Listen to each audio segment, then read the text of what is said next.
it, this guy's making a video that's not even a Leafs video and he's wearing a shirt with a Leaf logo on it. First of all, it was a present. Second of all, oh yeah, come on, I had to wear it. I'm not gonna put it on backwards though, here, there, how was that? This is gonna be the rest of the video. All right, welcome to, I gotta go back. There, much better. No, it looks dumber with the Leaf logo on the front. I already know what you're gonna type before you type it. I know you better than you know yourself. Hi everybody, I'm Steve Dangle, and welcome to this week's edition of Steve's Dang It's, where I look at dang it plays from around the NHL, and you should know what that means by now. Plays that make you say dang it. And I always try to make it thematic, but now we're down to 4 teams, right? Let's go from the East to the West, because man, there's been some big ones, including one that happened the night of the last video that we shot.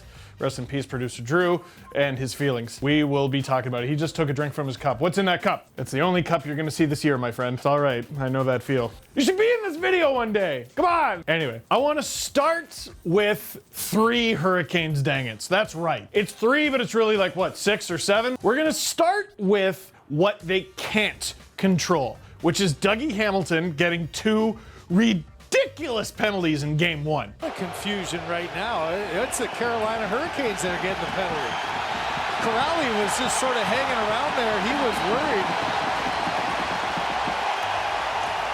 Okay, so the arm's already up before the collision happens. Yeah, it was happening before.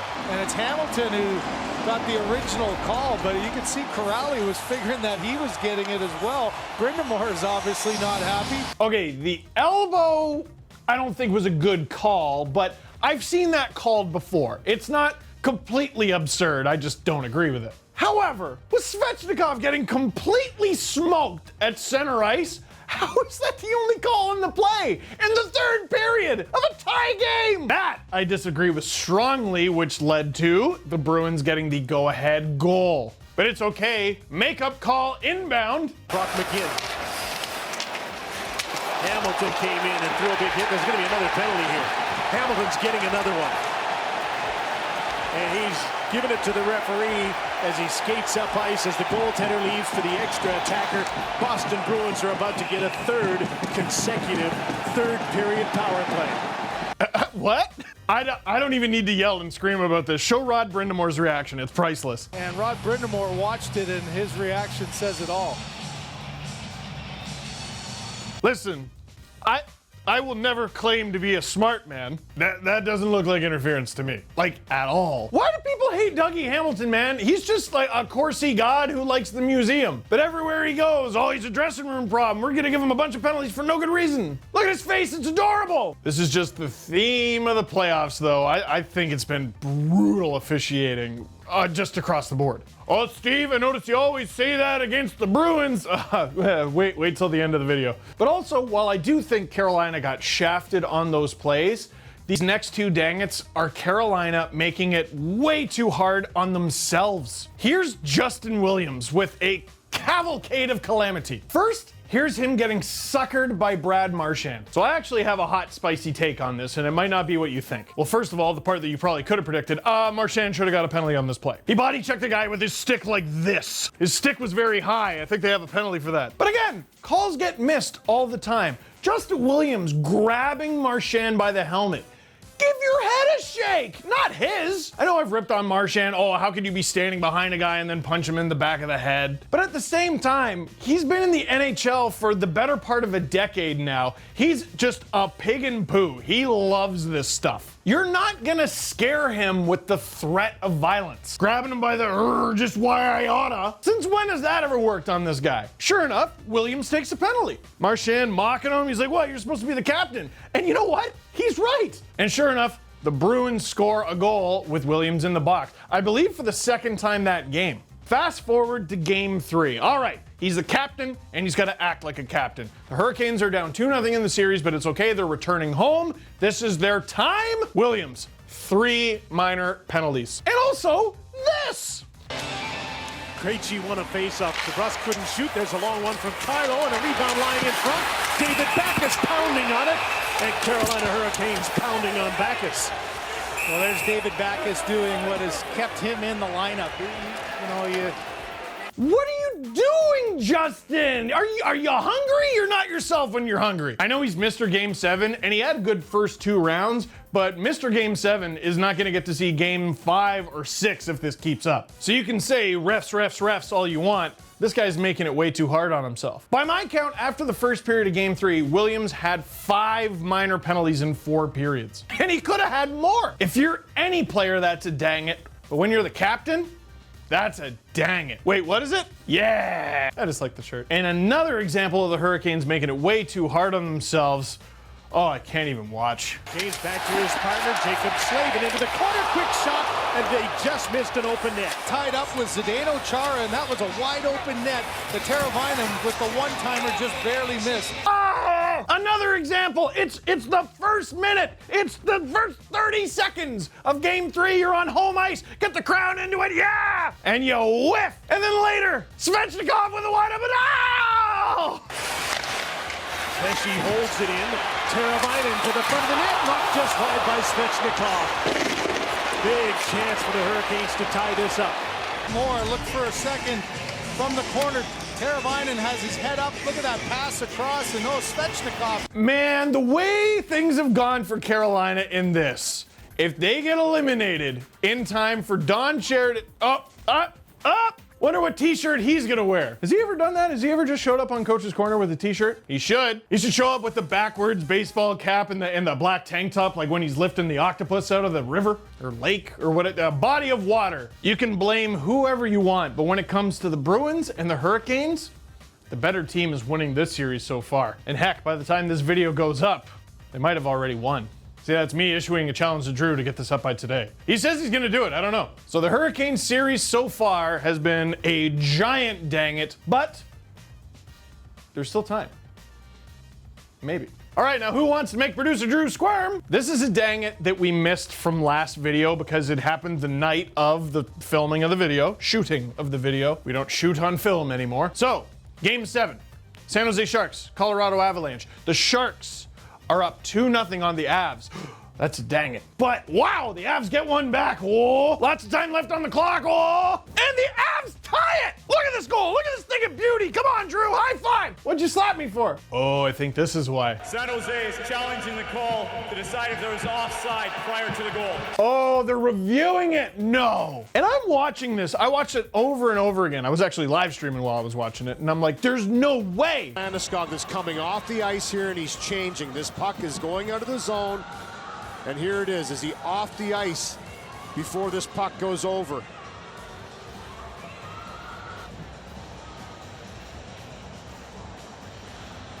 Another look there as that comes on. And the other thing, too, is there's 6 Avalanche players on the ice. The NHL blue line camera here, and you can see Landeskog. There's no question the tip of his skate is on the line. Of course, what? They cleared the zone. Everything's fine. But no, dude, this has to be a goal. First of all, can you definitively say that he's not on the blue line right now? Like, look at this. Look at this. The call on the ice was a goal, so it needs to be definitive for them to overturn it. Remember the Matt Duchene thing that is the reason we have offside review? Can you spot the difference between the two plays? Besides the fact that I think Landeskog was actually on the ice for both. He might have been. Drew, comment? They made this review for stupid, aggressively, angrily stupid plays like that. Like, how do you miss that plays? This Landeskog thing is millimeters and semantics. It's both. 1, I'm not convinced he's not touching the blue line. 2, he's not part of the play. He's not a winger standing there ready at the blue line to charge in and crash the net and hopefully get a goal for his team. He's not giving himself an unfair advantage. He's got his back turned to the play and he's going off. No hockey fan has ever considered that player doing that to be part of the play. The refs don't consider that player to be part of the play. People screaming, oh, too many men, should have been too many men. Do you know how many times in a hockey game a team will have 6, sometimes 7 skaters on the ice for like a split second? That's not too many men. It's never been too many men. But all of a sudden it's offside? Well, why is it offside? Because one of the Avalanche players who was changing was still on the ice. Oh, so that would give him 6 players, so that's obviously a penalty. What? God, no. What are you talking about? So either you got it wrong or you missed something. Like, to me, there's no other outcome. But to give the refs a bit of a break, maybe open the door for your captain. Just put just the lever. Just let him in. I've never seen a player fiddling with the door. He looks like me. He's also going at about my max speed. But to that point, I think if you're fiddling with the door on your bench, you're not part of the play. And so they said, After coach's challenge, it's determined the play was offside. Drew, how big of a hole did you punch in the wall? I'm just kidding. He kicked. But it's okay. Naturally, after that, the Avalanche got one back anyway. And by that, I mean the Sharks scored to make it 3-1. Because, of course, the hockey gods hate you. Don't ever forget it. Dang it. Drew, you want to wear this? You can wear this. It stinks like me. And now our last one. The Sharks get the benefit of the doubt on a... Wait, isn't that the one we just did? Oh, we're doing the one from Vegas again? No, we've already had that in a Dang It's video. So it's Vegas. No, so it's one against Colorado. Which one is it? Oh, no, sorry. There's another one in a game-deciding play. Check this out. Meier, right shot block, goes after the loose puck, bats it in front, here's Dangle, dishes off, they score! Erik Karlsson has won the game for San Jose!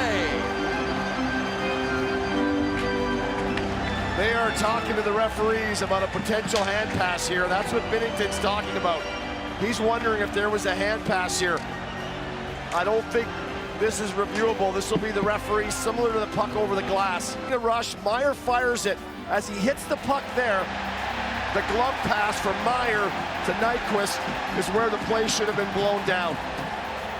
And then it went over to Karlsson. There's your glove. Did you spot the problem? Did you see it? Let's watch it one more time. Let's watch it one Meier time. Timo Meier with the hand pass. He smacked it. He challenged that puck to a duel. And then you see Gustav Nyquist with the should I?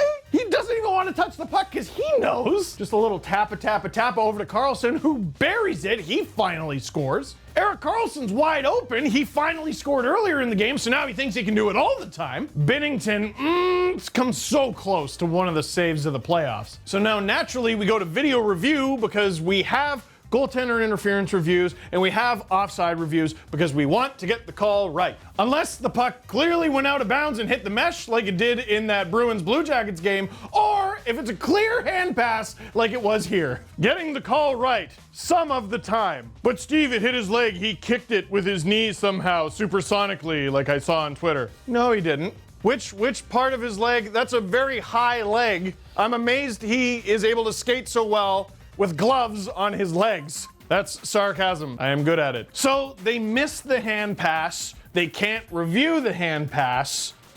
Too bad. It's a goal. It's what it is. Alex Pietrangelo after the game was not salty at all. I didn't really get an explanation other than I guess there's a different set of rules for two different teams, so I'm sure they'll lose some sleep tonight after looking at it, but that's all I'm going to say about it. Maybe some sodium. But I will say this. Brayden Schenn with a little bit of a hand pass to Jaden Schwartz, who misses the wide open net. If he buries it, he ices it. The Blues win this game and have a 2-1 lead in the series. Lifted to the line, batted up in the air, and it did come out. Schwartz, empty net, hits the side of the goal. Steve, it's not a hand pass if it's in the defensive zone. I know. Which brings me to this. Okay. The hand pass by Timo Meier was clearly missed. They missed it. They screwed up. Play should have been blown dead when Nyquist touched it. Shouldn't have counted. Shouldn't have been a goal. The Karlsson shot should have never happened. However, you're allowed to touch the puck with your hand some of the time. In the same way that you're allowed to touch the puck with your skate some of the time. You can even direct the puck into the net with your skate. Direct it. But you're not allowed to kick it. It's not allowed to be a distinct kicking motion. So now we're all watching these replays like idiots, like, well, his leg came forward, but how forward? How quickly? What was the velocity on the kick? Well, you just used the word kick. Piss posh semantics. It was directed with the kick. Ah! Yeah, but the first word was directed. What is this sport? To me, obviously you can't close your hand on the puck. That's stupid. That should never be allowed under any scenario, unless you're the goalie. But if you're just smacking the thing, just smacking the puck, why not? Listen, I know what the rule is. I'm talking about what the rule should be. Like, I don't think you should be able to whack it into the net with your hand, but why not a pass? As long as you're not grabbing it and throwing it, why can't you just whack it? Just bat at it like a cat with yarn like Meier did. It's like Andrew Shaw. Years ago, he scored a goal, an overtime winner no less, with his head, and they called it back. And I'm looking at it going, why? What is being preserved or prevented here? What is this rule protecting other than maybe Shaw, because you shouldn't just be willy-nilly throwing your head around, I guess. But like, that took skill what he did. So I'm gonna go about as middle ground as I can go on this. 1, shouldn't have counted. The Sharks got away with something. Again. 2, they should probably be allowed. 3, as pointed out by producer Drew, where is Tarasenko going? Look at this. Look at it. It's Erik Karlsson, Vladdy. He was in games 1 and 2 as well. Earlier in game 3, the Olympics. But Tarasenko aside, Taras aside, I think they missed the call. I also think it should be a thing you're allowed to do. I am sitting on the fence on this one. I'm gonna mess around and get hired by the NHL. Which, after the dang it's videos that I've made over the past year, is gonna be an awkward first day. Walking into the office like, sorry, very forced sorry. Well, that's it for the last dang it's video I'm ever gonna do, because I just got hired by the NHL. I'm director of shenanigans. But dang it, man, the Sharks get all the breaks. So that is it for this one. Thank you very much for watching. Click like if you like this video. Click subscribe if you really liked it. Tell all your friends. The Drew is over it. He's had a week now. Right, Drew? He's not over it. Neither am I.